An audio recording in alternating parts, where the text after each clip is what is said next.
ქრისტე აღსდგა. ქრისტე აღსდგა. ქრისტე აღსდგა.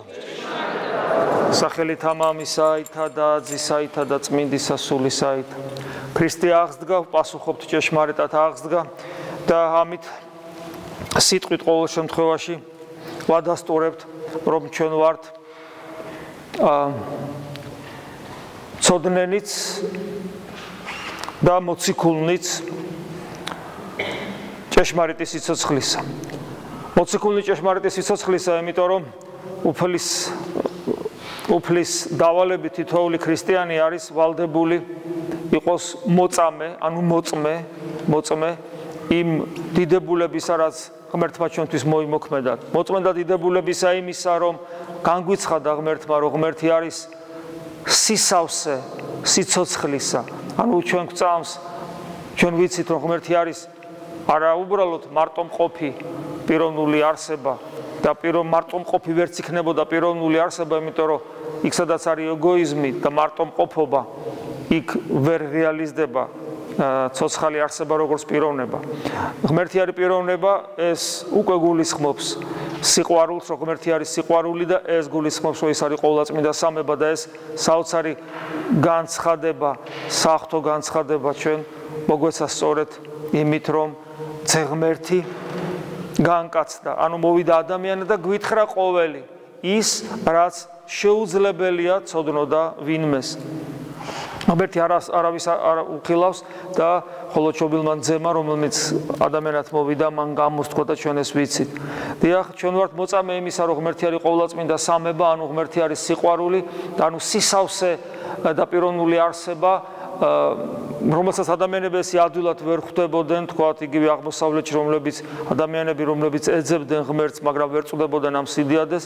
ესე იგი, ჩვენ ვიცით, რომ ღმერთი არის სრული სისავსე სიცოცხლისა, აქედან გამომდინარე სრული სისავსე სიკეთისა, სიყვარულისა, ბედნიერებისა. ჩვენ გვწამს და ვართ მოწამენი იმისა, რომ ღმერთი მოვიდა ჩვენთან ადამიანად, ჩვენთან, ჩვენს გვერდზე, ჩვენთვის, ჩვენს სამაგალითოდ და ყოველივე ქნა ის, რაც ჩვენი სულის მარადიული სიცოცხლისათვის, ჩვენი არსების მარადიული სიცოცხლისათვის არის საჭირო და აუცილებელი. ჩვენ გვწამს და მოწამე ვართ იმისა, რომ განკაცებულმა ღმერთმა ადამიანური ბუნება ჩვენნაირი განაღმრთო და მამის წიაღში, სულიწმინდეს წიაღში, ყოვლადწმინდა სამების წიაღში აღიყვანა და თავის დიდებითა და პატივით დააჯდა ღმერთი ადამიანური ბუნებით მარჯვენით ღვთისა და მამისა. ანუ სრულად განახტო ადამიანური ბუნება. ჩვენ გვწამს და ჩვენ ვართ მოწამე ამისა. ჩვენ გვწამს და ვართ მოწამე იმისა, რომ არა მხოლოდ იმისა, რომ ეს მოხდა, არამედ იმისა, რომ ეს ყველაფერი მოხდა ჩვენთვის, უფრო მეტიც ჩემთვის, შენთვის, თითოეული თქვენთაგანისათვის და ჩვენ შევუერთდით ევქარისტიის, ანუ მადლიერების დიდ საიდუმლოებაში განკაცებულ ღმერთს და ვართ მისი სხეულის ნაწილი. ეკლესია ეს არის მისი სხეულის ნაწილი. ჩვენ გვწამს ეს ყოველივე, რომ ჩვენ ქრისტეს სხეულის ნაწილნი ვართ, ჩვენ ქრისტესნი ვართ, ჩვენ ქრისტეს ორგანიზმი ვართ, თითოეული ჩვენთაგანი უჯრედია ქრისტესი და აქედან გამომდინარე ჩვენ გვწამს და ჩვენ ვართ მოწამე იმისა, რომ ჩვენ ვატარებთ მარადილ სიცოცხლეს ჩვენში. ეს არის ჩვენი ვალდებულება და თუ ჩვენ ამ ვალდებულებას არ შევასრულებთ, რომ ჩვენ ვატარებთ მარადილ სიცოცხლეს ჩვენში, განხრთობილ, განკაცებული ღმერთის განხრთობილ ადამიანურ ბუნებას ჩვენში, ჩვენი განხრთობის საწინდრად, თითოეული ჩვენთაგანის ღმერთთან ყოფობის საწინდრად, თუ ჩვენ ამის მოწამენი მთელი სამყაროს წინაშე არ ვიქნებით, ჩვენ ქრისტიანები არა ვართ.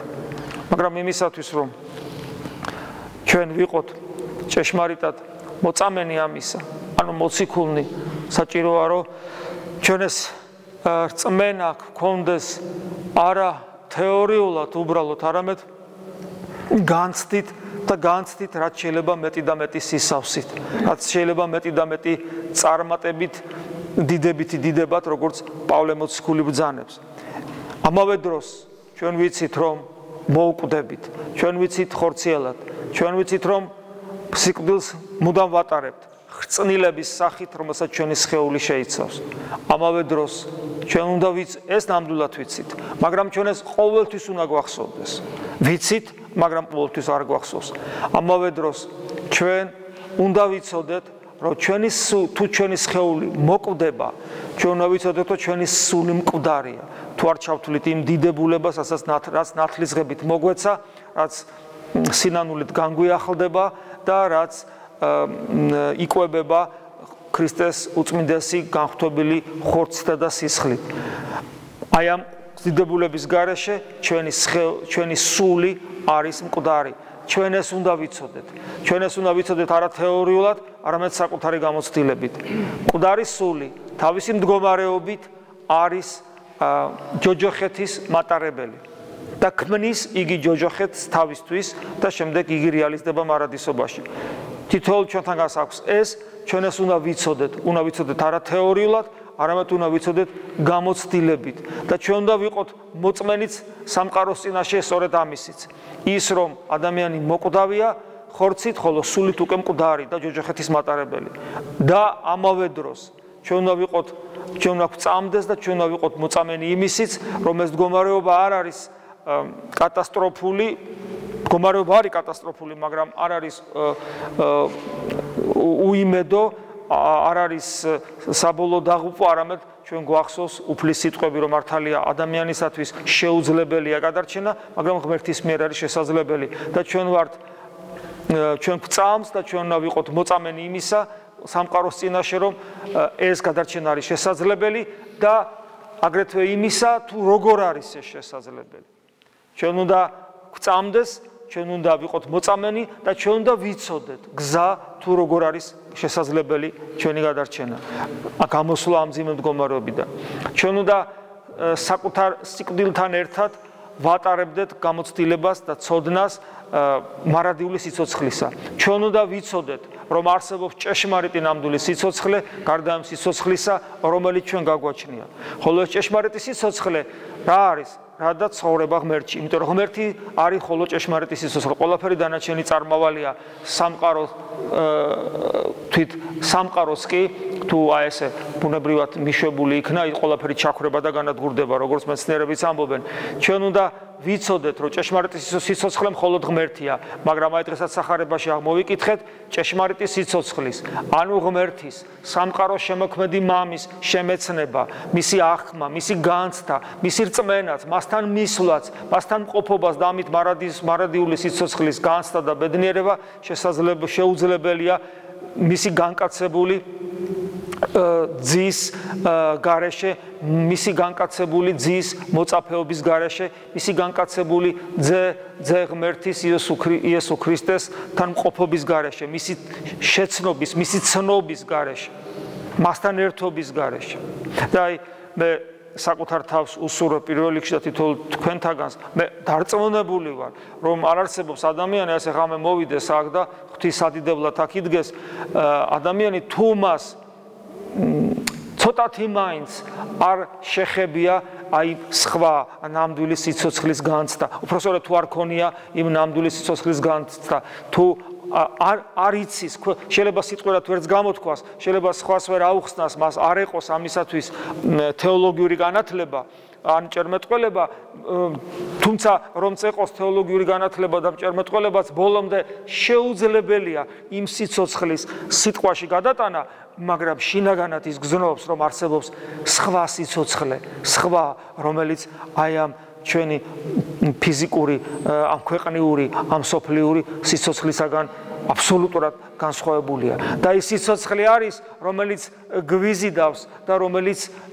მოგვიყვანს ხოლმე აქ, რომელიც ღამეს გაგვატეხინებს, რომელიც ღამე წამოგვაყენებს და ასევე სახშიც ღამეს გაგვატეხინებს, რომელიც არ გვაძლევს იმის საშუალებას, რომ ქრისტე არ ვეძებოთ და რომელიც გვაგზნობინებს, რომ იესო ქრისტეს გარეშე აბსოლუტურად შეუძლებელია განკაცებული ღმერთის გარეშე მასთან ერთობის მასთან პიროვნული ურთიერთობის ძიების გარეშე მისი თავგანწირული ძიების გარეშე შეუძლებელია მარადიული სიცოცხლეში განცდა ყოფნა და განცდა და ეს განცდა მოდის ხშირად ჩვენგან დამოუკიდებლად როცა იესო ქრისტე თავის სხვადასხვა გამოვლენებებში მაგალითად ზიარებისას მაგალითად აი მღვდელს განსაკუთრებით შეიძლება ქონდეს ეს განცდა საკურთხეველში როცა წმინდა ტრაპეზთან დგას შეიძლება თქვენს ქონდეს ეს განცდა წმინდა ტრაპეზთან დაკავშირებით იესოს ლოცვის დროს ნებისმიერი სხვა ლოცვის დროს როცა ადამიანი მით უმეტეს გონიერ ლოცვას სწავლობს პერიოდულად ჩვენგან დამოუკიდებლად მოდის ხოლმე ეს საოცარი განცდა მიზიდულობისა ქრისტესგან როცა ქრისტე გიზიდავს თავის სხვადასხვა ეკლესიაში თავის სხვადასხვა გამოვლენებებში და ეს საოცარი განცდა რომელმაც შეიძლება ცრემლის დაგაღვრეინოს და რომელიც კიდევ ერთხელ მადლიერებით აგავსებს რომ არის ღმერთი და რომ შენ აი ესეთი ცოდვილი აბსოლუტურად უუნარო ყველანაირად არსებითად და ზნეობრივათაც აბსოლუტურად უუნარო ღმერთთან ყოფობისა ხარ ღმერთთან, იმიტომ რომ მას ასე და ამგვარად უნდა. მისი ყოვლის შემძლეება არის ასეთი. და ეს მადლიერების განცდა კიდევ ახალი სტიმულია ხოლმე ჩვენთვის, რომ უკან არ დავიხიოთ და ერთ-ერთი ყველაზე მნიშვნელოვანი ნიშნული ჩვენთვის ქრისტიანებისათვის რომ ჩვენ ამ გზაზე ვდგავართ, როგორც ჩვენ ასე რასაც ახლა ჩვენ საუბრობთ, ეს არის ჩვენი სურვილიც და ბრძოლაც იმისათვის, რომ ჩვენ რაც შეიძლება ხშირად ვეზიაროთ. თავისთავად ცხადია, უბრალოდ მხოლოდ ზიარება შეიძლება ასევე იყოს დაცლილი იმ არსისაგან, რაზეც ჩვენ საუბრობთ, ზიარება თავისთავად დიდი საიდუმლოება და ხორცი და სისხლია უფლისა, მაგრამ მასთან მიახლება მექანიკურად, რა თქმა უნდა, არაფერს არ იძლევა, როგორც იუდას არაფერი არ მისცა ზიარებასთან მიახლება და ეს ზიარება ხშირი შეიძლება იყოს მექანიკური, მაგრამ ანუ ეს გარანტია არ არის, მე იმის თქვა მინდა, რომ ანუ ვეზიარები მე, ეს არ არის გარანტია, რომ ღმერთთან ხარ, მაგრამ მეორე მხრივ, თუ ღმერთს მართლა ეძებ და ღმერთთან მართლა გინდა ყოფნა და რაღაცნაირად ხარ, ცოტათი მაინც, ეს აუცილებლად გამოიწვევს იმას, რომ შენ მიხვდები, თუ როგორი აუცილებელია ზიარება და რაც უფრო მეტად ხშირია, უფრო მეტად ცოცხალი ხარ. ანუ შენ უნდა განარჩიო შენში სიცოცხლე ბიოლოგიური, აი რომ ძალიან ხშირია და შეჭამდა შენ ხორცს უხარია და ბედნიერია როშია. ძალიან დაღლილო ხარ და აი როგორც იქნა მიაღწია ლოგინამდე დაწექი და უცებ ძილისკენ რომ მიდიხარ და სიამოვნებას განესტი. ძალიან რომ წყურია და ანკარა წყალს რომ მოგაწვდიან და როგორი სიამოვნებით ცვავ. ხო?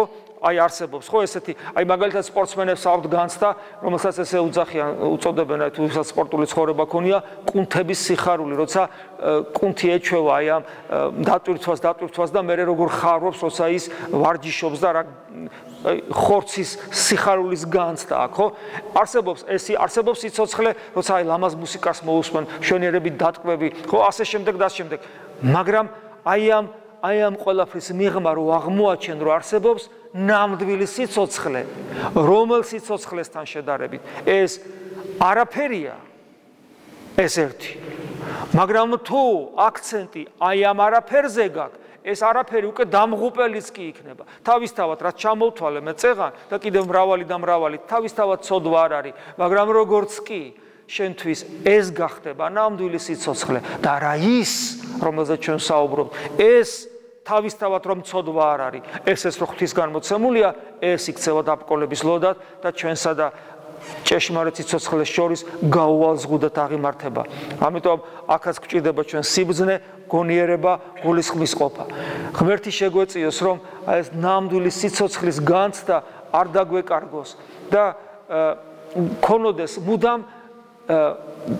მუდამ ტკივილი იმისა, რომ ის ნამდვილი სიცოცხლე ჩვენ გვაკლია. ყოველთვის გქონდეს დეფიციტი აი ნამდვილი სიცოცხლისა. ყოველთვის ვიყოთ ტკივნეული, რომ არა გვაქვს ის ნამდვილი სიცოცხლე ყოველთვის, როცა გვინდა და როცა გვსურს.